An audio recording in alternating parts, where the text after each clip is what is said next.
आज संपूर्णानंद संस्कृत विश्वविद्यालय के 44वें दीक्षांत समारोह का आयोजन मुख्य भवन परिसर में किया गया, जिसमें मुख्य अतिथि उत्तर प्रदेश की राज्यपाल श्रीमती आनंदीबेन पटेल, उच्च शिक्षा मंत्री श्री योगेंद्र उपाध्याय, पद्म श्री आशुतोष शर्मा, विश्वविद्यालय के कुलपति प्रोफेसर बिहारीलाल शर्मा एवं कुल सचिव श्री राकेश जी उपस्थित रहे।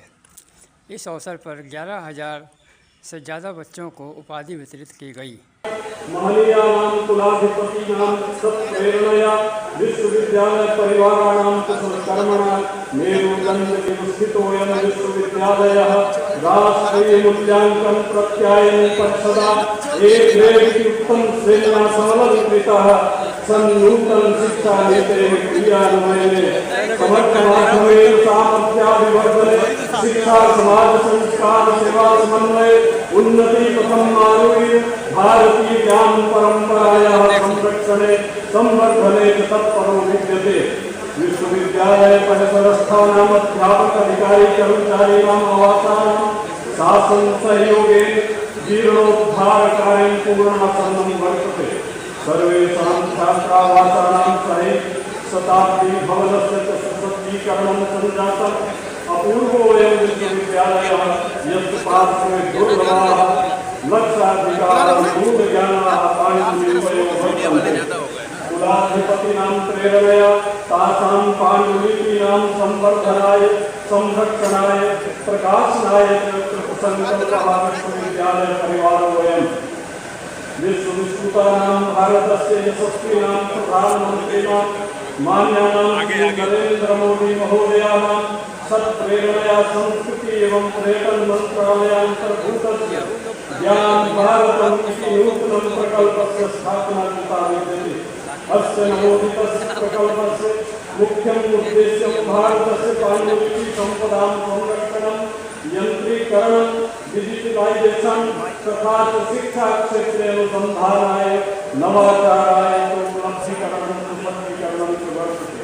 अत्यन्तं हर्षस्य विषयोऽयं विद्यते यत् माननीयैः प्रधानमन्त्रिभिः समारब्धः महत्वपूर्णः प्रकल्पः समग्रे भारते वर्षे तथा माननीयानां प्रधानमन्त्रिणां संसदीय क्षेत्रे काश्यां संपूर्णानंद संस्कृत विश्वविद्यालयस्य पर्यावरणतः समाज में स्थान,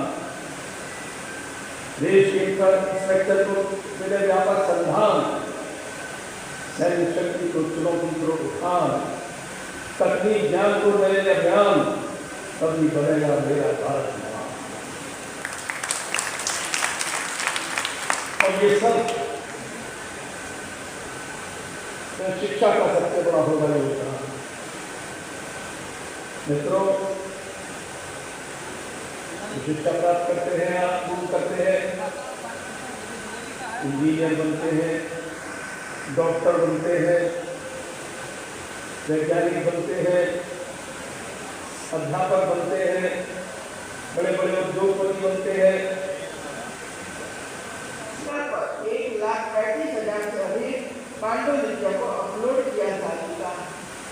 कोई एक व्यक्ति निर्णय करती है कि मुझे ये करना है तो इसका परिणाम मिलता है, लेकिन एक व्यक्ति तो होने चाहिए नहीं।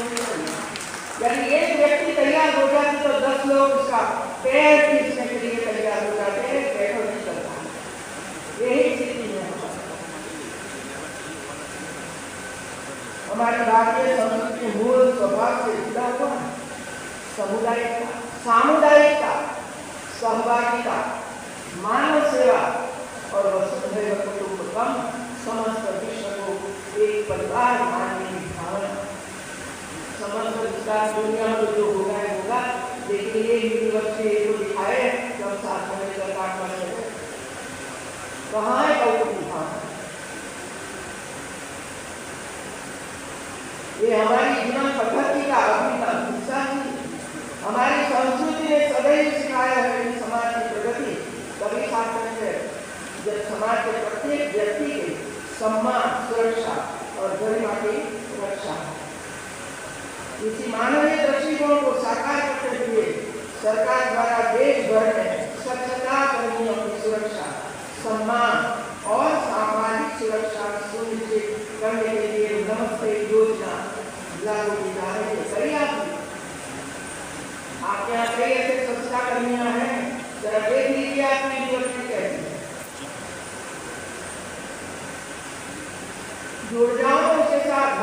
को लेकर तो स्वच्छता हो जाएगी।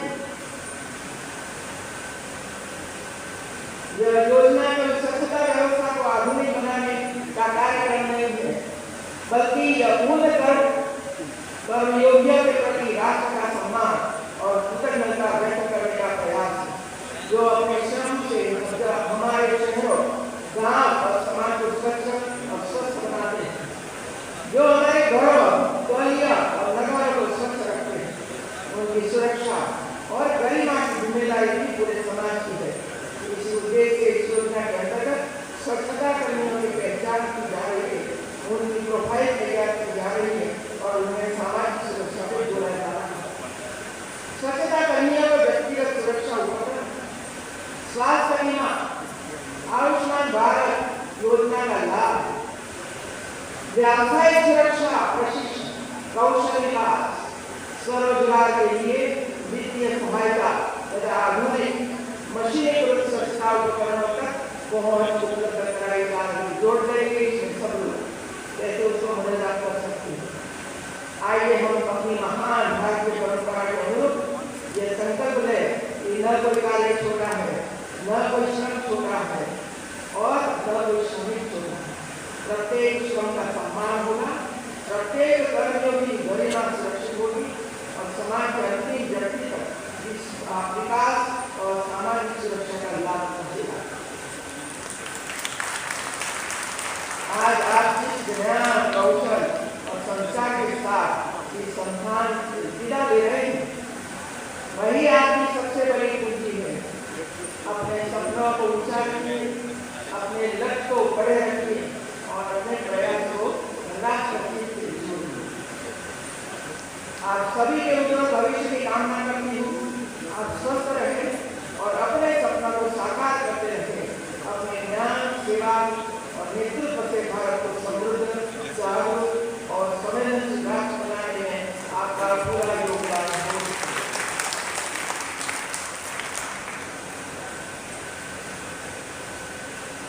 अब हमारे बीच में कई हमारे छोटे छोटे बच्चों ने कार्यक्रम किए। मैं सभी बच्चों को और बेटियों को बहुत बहुत बधाई देती हूँ। माँ पर संस्कृत बोलना सीखना करनी है। अब 15 दिन पहले वो बोली होगी अपनी स्कूल में, लेकिन मैंने पूछा कि बोल सकती है तो उसने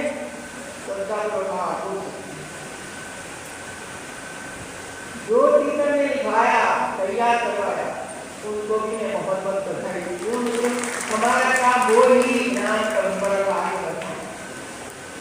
क्यों हम काशी के पूरा क्षेत्र में ऐसे होनहार बच्चे को तैयार करने करते हैं। मैं चाहती हूँ कि यही यूनिवर्सिटी ऐसे 50 बच्चों को तैयार करे विविध प्रकार के क्षेत्र में करिए। वही हमारा काम है। दूसरा, पांडुलिपि को दिखाइए।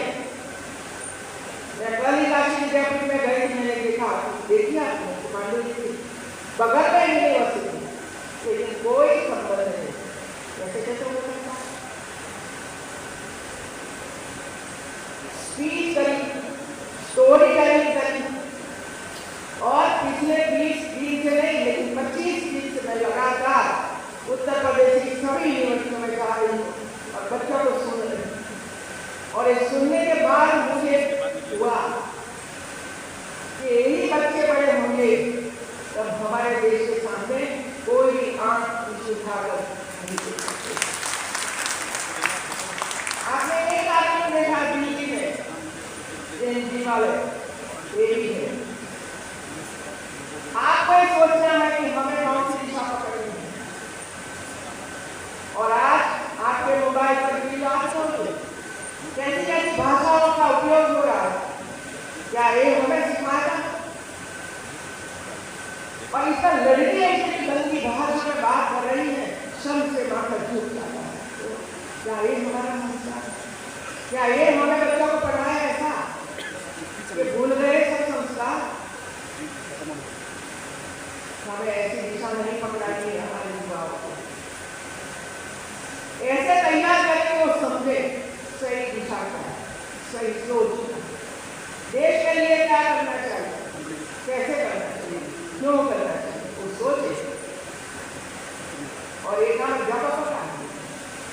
काम माता पिता का घर है, समाज का